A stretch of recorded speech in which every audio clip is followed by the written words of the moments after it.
কাতলা মাছ ভাপা। নুন দিলাম, হলুদ দিলাম।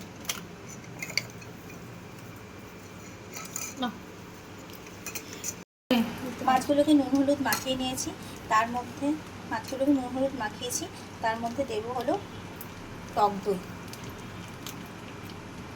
গন্ধরাজ লেবুর রস,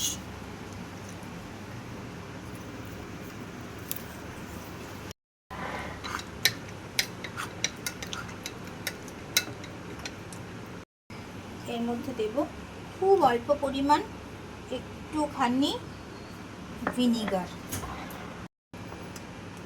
পেঁয়াজ আদা রসুনের পেস্ট,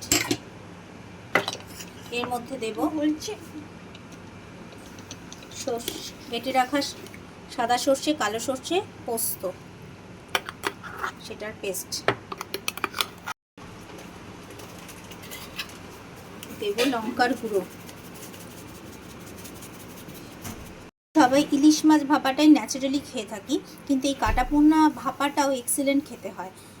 এইভাবে করলে দারুণ হয়। এটা রেডি হয়ে গেছে। এবার এটাকে আমি ঢাকনা চাপা দিয়ে 1 ঘন্টা রেখে দেবো। 1 ঘন্টার পর আমি এটা মাইক্রো ওভেনে দেবো। এটা পুরো রেডি আছে। এরপরে 2-4টে কাঁচা লঙ্কা দিয়ে তারপরে মাইক্রো ওভেনে দেবো। ওভেনেও বসানো যাবে, আবার এটা গ্যাসেও বসানো যাবে। গ্যাসে কোনো জলের মধ্যে গরম জল করে তার মধ্যে এই পাত্রটাকে বসিয়ে দিয়ে ঢাকনা চাপা দিলে সেটাতেও হয়ে যাবে। এরপরে দেব সরষের তেল,